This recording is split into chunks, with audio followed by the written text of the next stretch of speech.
Hello and welcome to some more Star Citizen. Star Citizen Alpha 3.9.0 is now live. Let's take a look at the new features and additions, what you need to know about this patch release. I've heavily rewritten the patch notes to be more useful and informative for players, hopefully, as well as give you a bit more of a light guide on how these features are used and will affect you.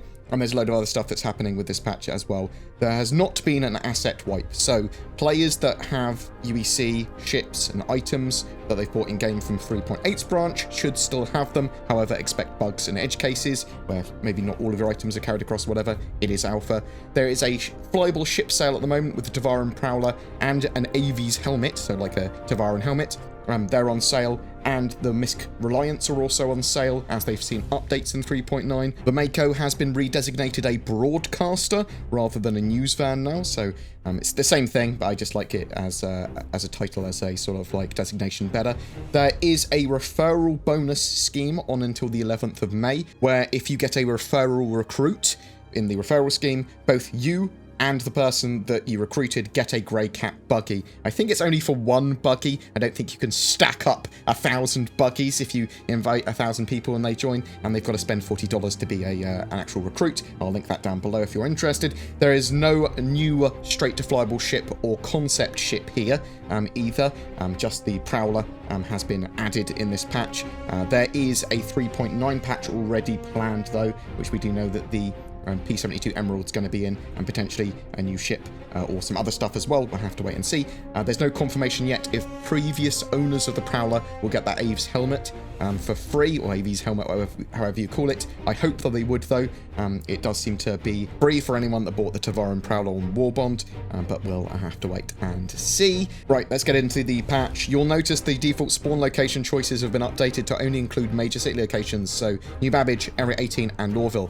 This actually makes Crusader, the original planetary system that we had in-game in Stanton, actually sort of like one of the harder places to reach now, with Port Lossar there and everything. The new Babbage landing zone is now traversable. There are 3 major areas there, accessible via the trains. There's the Nest Apartments, where you will spawn as a player as well if you spawn there.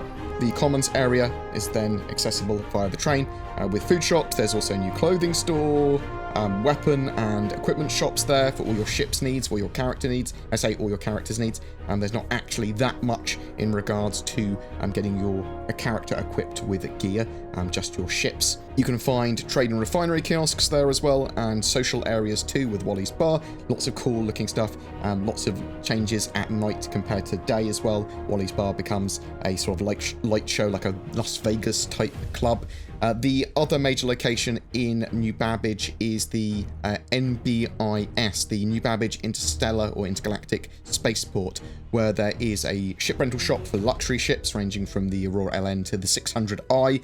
Both the Commons area and the Spaceport have access to garages, allowing you for the spawning of vehicles and a surface exit. Microtech's moons have been added, so Calliope, Clio, and Euterpe. There are caves and cave missions that have been added to Microtech and its moons as well. More generally, they've updated planetary bodies with new visuals and assets too. There are new light survival mechanics in the form of the player status system. Your character will now need to eat and drink. You have a nutrition and hydration gauge. This is not a constantly having to shovel food and drink into your mouth thing. You'll need to drink more often than you need to eat, but typically you're talking every few hours that you'll need to consider to eat and drink, unless you're doing strenuous activity or you're affected by some sort of debuff. There are food shops and stands throughout the verse that you can quick buy items from, but I do recommend you, at least until you know exactly what all the foods do, read the foods with more info before nomming them. You can eat appropriate harvestables you find on planets and moons and other locations as well. You can also store food and water and drinks and stuff in your backpack. Not all food items can be stowed. No pocket burritos, for example, yet, but typically anything that would be able to be comfortably stored out of its wrapper in your bag can be stored there, but as I said, you need cargo space or backpack space. If your gauges get too low for your hydration and nutrition, you might suffer some detrimental effects like blurry vision or reduced stamina. The more active you are, the more hungry and thirsty you'll be. There's lots of other buffs and debuffs associated with food and drink that you consume now too, giving you reasons to eat or avoid them. Hydrating means that you won't lose hydration as fast. Energizing as a buff means that you'll get your stamina back quicker. there are negatives too. A burrito may dehydrate you, which obviously means you're going to be losing hydration quicker. Golden Medmons and Garcia's Greens shakes are what I've been living on from New Babbage. They seem to be really great because they give you a good hydration and a little bit of nutrition, and you only want a little bit of nutrition compared to hydration typically. You'll see changes in your status flash on your HUD, but you can also use the personal inner thought system by holding F and then right-clicking to see your full status at any time, as well as the environmental temperature, your body temperature, hydration and nutrition gauges. Extreme temperatures are also a concern now. So Microtech and its moons, they're extremely cold. Daymar is extremely hot. Armor and clothing is rated for different thermal protections now. Without these at an appropriate level, you will not survive in those areas long. You'll see an estimated time of survival on your HUD, so bear that in mind. The new thermal armors are the Pembroke Extreme Heat Armor, which can be found at Lorville on Hurston, and the Novikov Extreme Cold, which can be found at Port Tressler, the space station above Microtech. Why the Novikov is not on Microtech is a mystery to me, but it's nearby, I suppose. Also, the CitizenCon Expo armor is an orange version of the Novikov armor. That's available in 3.9 as well. There are 2 new harvestables on the surfaces of planets, which you can pick up and nom if you want, if you're brave enough, or you can sell them. Remember, some things are going to have damaging effects and have debuffs, so don't just shove everything into your mouth. You're not a monster, or maybe you are. There is a new updated first-person radial menu for the personal inner thought system, so you hold F and right-click, and then you have a contextual menu for any of the actions that you might want to do in game. You've got access to your personal inventory here. You can quick switch weapons. You can take off your helmet. You can do emotes, whether you're on foot or in a seat of a ship. You can do all the actions you want in a nested sort of array, and then bam, bam, bam, very quickly and easily, much easier than other patches that we've had. You can access what you need to access, and you can also set your keys here as well, so your hotkeys and all that sort of jazz can be set from here, which is just a breath of fresh air, quite genuinely. You can also customize weapons and weapon attachments that you've purchased by looking at your weapon and interacting it with F. Outlaw and criminal gameplay updates. The Klesha automated prison, so players who are killed or die within short distance of security forces or bounty hunters, or an area that is appropriate, will now go to prison if they've committed an appropriate crime or crimes warranting it. In prison, all player inventories are inaccessible, and instead players are given a prison suit and multi-tool with a mining attachment. Spare multi-tools can be found at the commissary kiosk. That should you lose yours for some reason, players can serve their time by waiting, including logging off for the duration it seems, or contributing to society by going into the mines, collecting minables with your multi-tool, and then depositing them when you come back in, and that will knock off some time in your sentence by accruing merits. Once you actually completed your sentence, you can go to the processing section of the prison, and it will sort of like, when you go in the elevator there, it will wake you up in the last port you were in, or an appropriate nearby port. You can also escape Klesha prison. However, once you're on the surface, you may need someone's help to escape and get you to a security depot, because you will need to hack down your criminal rating before you have access to your inventory, and if you die for any reason, you will spawn back in prison until you've hacked down your criminal rating. Also, bounty hunters, player bounty hunters will be after you. Missions are generated to go after you. Security post Korea, that's a security depot, and there's the bunkers as well that are security depots. Your sentence in Klesha is per appropriate crime, so certain missions that are outlaw missions could net you 12 to 24 hours of sentence in Klesha if you are detected doing them. So you can actually accrue hundreds and hundreds of hours, I suppose, of prison sentence. So in that case, you'd probably want to mine like your life depended on it, or try and escape, or hack down your criminal offences every so often in one of the security depots using a crypto key. There is new criminal missions, or a new criminal mission, the Hijacked Caterpillar Prisoner Transport, the Price of Freedom, which pays out a lot of money, but obviously there is risk of prison now. They've doubled payout of all criminal missions. They've added infractions to immediately impound player ships that collide with ships that have the right to be in that landing area. So if you're in the wrong landing area and you hit someone else, or you're pad ramming, you're going to get your ship impounded, and you're going to get that sort of stuff. Hopefully this should stop pad ramming. They've shifted the threshold to obtain level 4 and 5 crime stats. They've made murder and inmate murder against party members automatically be forgiven. Crashing a ship with players aboard will no longer award the pilot with a homicide crime stat, which is good. They've placed comm arrays around planets and moons and reduced their monitoring radius to cover just those sectors. So now there's lots of these comm arrays around, and they are in appropriate areas. And it's in Outlaws' interests to disable those when doing missions nearby, so their crimes can go undetected, so they have less potential fine and prison risk is the idea there. Mining updates for the Mole and Prospector. So mining consumables or mining sub-items are now limited use components, which can be attached to some mining laser heads to provide temporary buffs either instantly or up to 30 seconds in duration. These can reduce energy in a rock to prevent an explosion or increase the green mineable window, amongst other things. You need to equip these in your ship vehicle manager app on the Mobilglass before spawning your ship, and then activate them while you are mining when you sort of hold the F key and then go to the appropriate button on your dashboard, use the consumable. You can purchase most of these in places that you can buy mining heads. Interestingly, for players that are economy driven and have mining ships, there is a new volatile mineable ore quantanium. So this is eventually going to be used for quantum fuel, but at the moment, once mined, care must be used in the speed and manner in which it is transported, because it degrades over time and becomes more and more sort of volatile, and then it can explode, is the idea. So you have to get it to a refinery as quickly as you can after you mine it, is the idea. Although you don't have to get it there immediately or anything. You have around 15 minutes-ish after mining it, as long as you don't bump your ship, as long as you're not getting shot at. So those sort of bumps and doing things like that are going to make that quantanium explode quicker. You will get alarms going off after like the first alarm, and then a second alarm, and then you'll get rapid beeping, and you can eject the quantanium if you wish.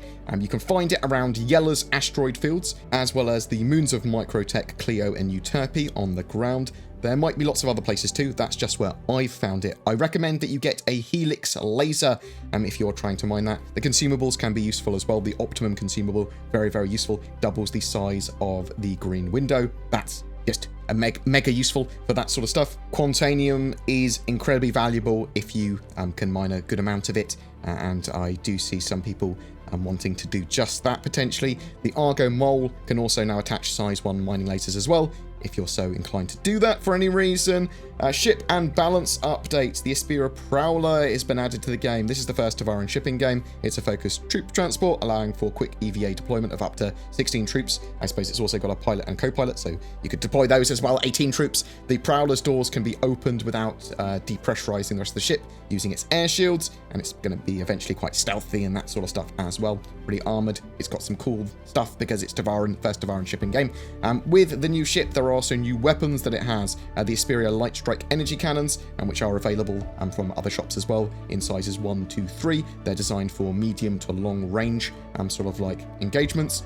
And the Asperia Deadbolt ballistic cannons, which range from size 4 to 6 and are designed for short range engagements during drops.